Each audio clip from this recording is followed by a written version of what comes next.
पिंकी आज देर से जगी क्योंकि आज मलमास की पहली स्कूल की छुट्टी थी। जैसे ही घर के बाहर आई, अपने बड़े भाई राजू को ढूंढने लगी। तभी राजू उसे बैठा दिखाई दिया।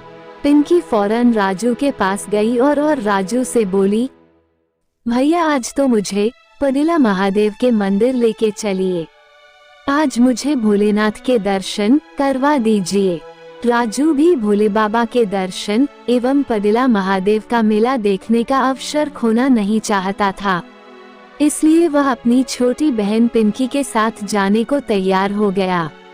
रास्ते में पिंकी बड़े भाई से कहती हैं, भैया मेरे स्कूल के सभी दोस्त भी आज पदिला महादेव जी के दर्शन एवं वहां लगने वाले मेले में गई हुई है। लेकिन चलते चलते राजू को कुछ सोच में डूबा देखकर पिंकी राजू से बोली, क्या हुआ भैया, आप क्या सोच रहे हो? कुछ नहीं पगली, मैं भला क्या सोचूंगा। तब तक चलते चलते दोनों भाई बहन अपने गांव के बाहर अपने खेतों के पास पहुंच चुके थे।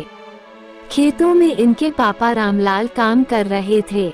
जैसे ही रामलाल ने अपने बच्चों को आता देखा, उन्होंने अपने बच्चों को अपने पास बुलाया और पूछा, क्यों राजू, तुम पिंकी को साथ लेकर कहाँ जा रहे हो? राजू ने पिंकी के पदिला महादेव मंदिर जाने की सारी बातें बताई। राजू की सारी बातें सुनकर रामलाल बोले, बच्चों मुझे खेतों में बहुत काम है, क्योंकि धान की रोपाई पिछड़ रही है। नहीं तो मैं तुम्हारे साथ चलता, और तुम्हारा बड़ा भाई रामू भी शहर गया है, नहीं तो उसे ही साथ जाने को कहता। राजू तुम रास्ता तो जानते ही हो, जाओ लेकिन सूरज डूबने से पहले वापस आ जाना। मुख्य सड़क से जाना, जंगल वाले से मत जाना। राजू और पिंकी मुख्य सड़क से होते हुए पदिला महादेव मंदिर पहुंचते हैं। वहां पहुंचकर उन्होंने देखा भक्तों की बहुत ही लंबी लाइन मंदिर के बाहर लगी हुई थी। बहुत मशक्कत करने के बाद पिंकी और राजू भोलेनाथ के दर्शन किए और मेले का लुत्फ उठाते हुए तब शाम हो गई।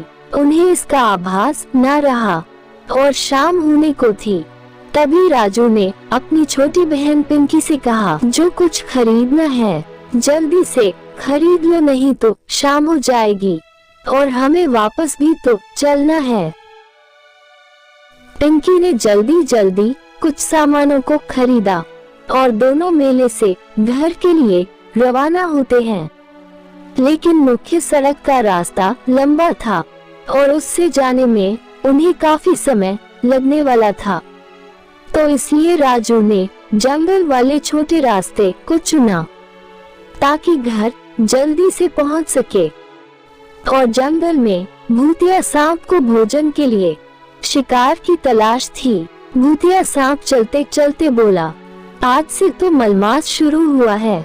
मैं तो सोच रहा था कि अब तो शिकार जरूरत से कहीं ज्यादा मिलेंगे, लेकिन आज सुबह से कोई इधर आया ही नहीं। तब तक उधर से पिंकी और राजू आते हुए दिखाई दिए। भूतिया सांप बहुत ही प्रसन्न हुआ। भूतिया सांप राजू और पिंकी की तरफ बढ़ने लगा। राजू और पिंकी बहुत ही डर गए थे। उन्हें अपने प्राण बचना मुश्किल लग रहा था। अपनी ओर इस तरह मौत को बढ़ता देखकर उन्हें कुछ सूझ ही नहीं रहा था।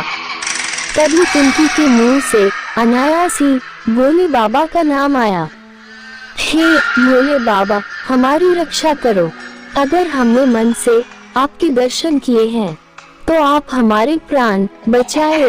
भोले बाबा अपने भक्तों की हमेशा सुनते हैं।